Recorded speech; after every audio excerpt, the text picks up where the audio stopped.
This used to be home to Serpico restaurant. It used to have a circle window, now it has a square window here. Online, if you look at pictures, it'll show a circle window. Just interesting that they changed the door. I think it probably closed during or soon after the pandemic, but the name Serpico kept coming to me, and I knew it was familiar, and I looked online, and sure enough, it was a restaurant, but it's also a movie from 1973. Now it'll be Nom Nom Coke, I guess. So anyway, decided to do an early morning South Street walk. They changed the window. It used to have a circle.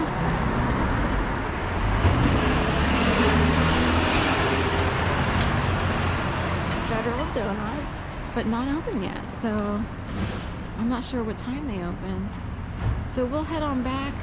I wanted to hit up the Acme or the Whole Foods. So here's the Philadelphia Fire Department. Engine 11. Some of the larger ones, I think, here on South Street. With the fire engine in there and everything. James Chappelle, reminds me of Dave Chappelle. I think he spelled it differently, but here are the stories behind the murals. Mapping Courage, honoring Webb, Dubois, and Engine 11. So, right across the street from what once was Serpico, which used to have a circle window. 7th Ward.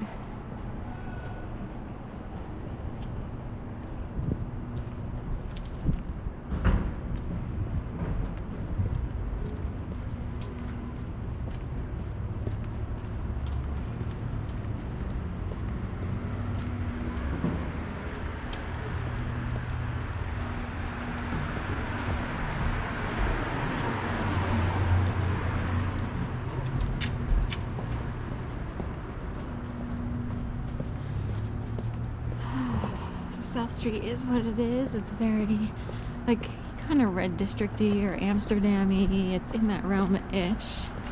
A lot of Greek food down here and all kinds of shops. Of course, they're closed right now.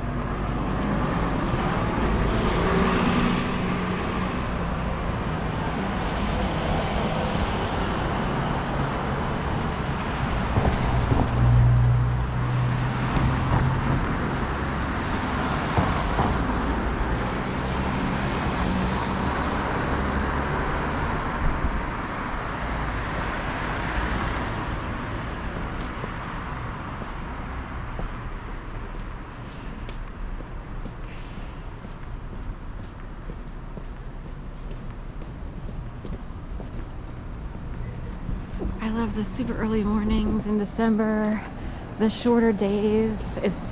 I just love that feeling, you know. I went through a time period like waking up and it's still dark in the house and everything, or in my case, the apartment. Hopefully a house someday. But I love that feeling of like, I don't know. And of course the holidays are coming. You know, we're in the midst of the holidays, and we'll have Christmas and all of a sudden New Year's, and then it'll be January. Hopefully the shorter days will stretch. I would love to have a long winter. We did not last year. We actually had a mild winter, and I can't stand the heat. This is an actual thing, which I wish I could, because I sometimes dream of living in warmer climates, but oh my God, it's so irritable. But I went through a phase when I was running with a group called the Front Runners, when I liked the longer days, because I would run, like, you know, I needed the extra time in the day to run, and for some reason, you know, of course running can give you a good boost of serotonin, so you love everything. But it's like, oh, the days are longer, I can make use of every hour. But I also loved running in the winter, so that's a thing. I had yak tracks and everything. We had tons of snow back then in general, and I would run in my yak tracks, and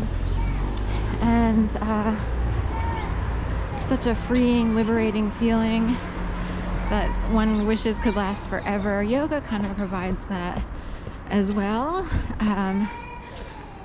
but alas,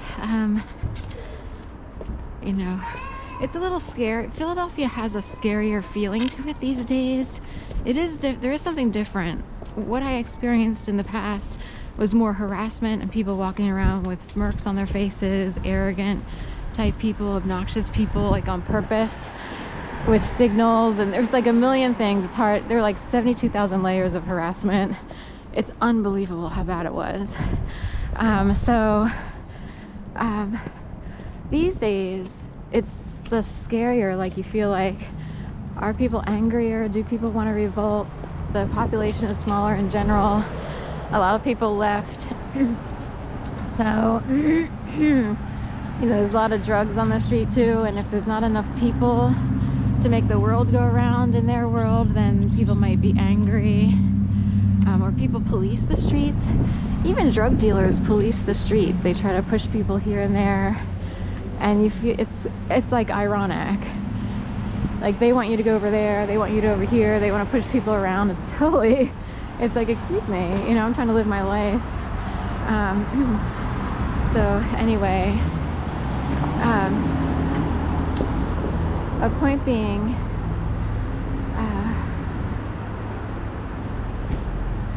you know, the shorter days are just, I love them for some reason. And it's quieter. There's usually a lot more peace when it's darker out, so people take to the indoors, and I guess that's what it is. And the holidays usually bring a good amount of peace, at least, you know, just walking around the city. So for years I was stuck. It's hard to explain. What happened was so bad that I was actually forced and stuck into dog walking. It's hard to explain. Then you don't make enough to really travel or visit family, and if family doesn't have that much money, or in some cases you're not sure you want to be around some people because you don't really understand what role they played. So like Florida, it's like I could have gone down to visit my mom during the holidays, but I didn't want to be at the table with a cousin who, you know, seemed to participate, and it's just weird. And he and his wife, they look really good. They look like people, healthy people who you would want to be friends with if you're a healthy person, but they behave oddly. And it's in the realm of, they might be arrogant or believe something about themselves that may not be true. Gainesville's not that big. It's really low on the size scale in terms of how many people exist, how many powerful people really want to go to Gainesville, Florida. You do have a university there, and people are fake liberals. I think it's funny. You got to really be part of the liberal scene to, and we have people who, you know, pillage and steal, and they call themselves liberals. So anyway, that's it. I'll see you on the flip side.